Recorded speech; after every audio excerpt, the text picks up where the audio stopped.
The Ludum Dare, or Ludum Dare, I don't know. It's a game jam that takes place twice a year. There's the jam where you have 78 hours, can work in a team, can use royalty-free assets, and the game should be based on a specific theme chosen by the community. But for the comp, you only have 48 hours to make a game completely from scratch with no royalty-free assets, still with the selected theme in mind. And this year, I decided to enter. Someone who has zero knowledge of programming or game development, anything like that. I'll show you. These are my past attempts at trying to make a game. Alright, so first up we have Untitled Test 1. Alright, cool. Next up we have Baby Banano.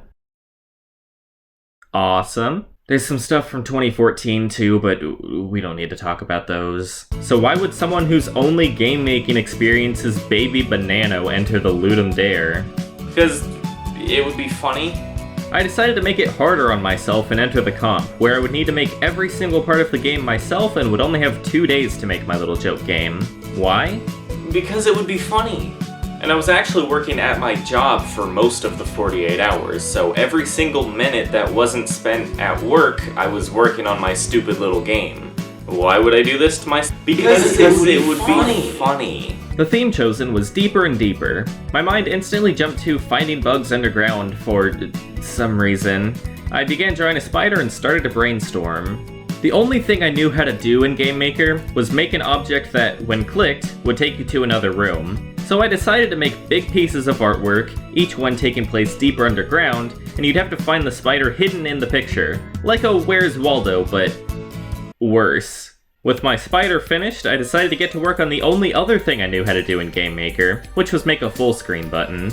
I thought it would be funny to make the button into a character, so I drew this little bee guy. But then I had a problem. The bee guy, who I named Full Screeno, was so much cooler looking than the spider, so I decided to scrap the spider and make each level a search for a different kind of bug.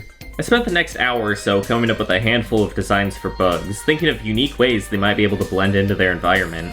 I can't program, but I sure can design dumb-looking monsters.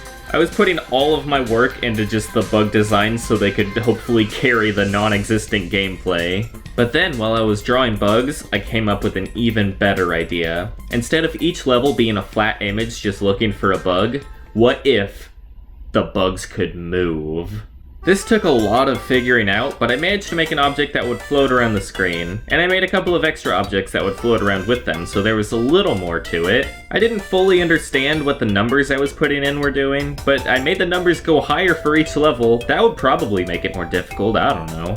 It certainly did, but it got a little out of control on a couple of them. But there wasn't really time to difficulty balance, so I reordered a few of the stages and added a reset button so you could restart the stage if you were there long enough for it to go insane.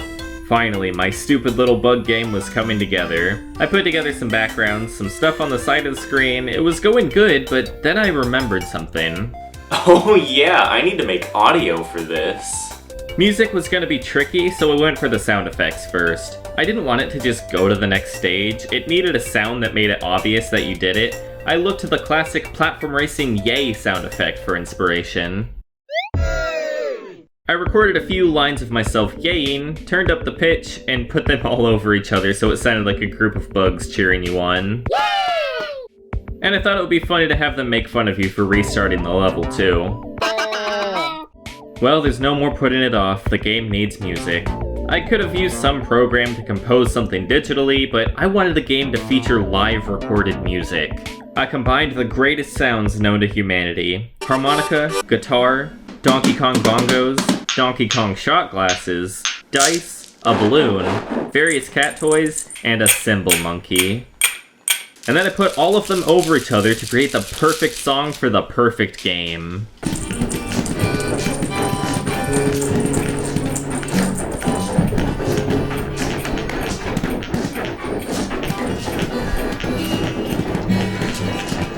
So I decided to use a program to compose some music digitally. I use Noteflight because writing music with sheet music just makes more sense to me. I can't understand what's happening here. I didn't have a ton of time by this point, or musical knowledge, but I managed to make something decent.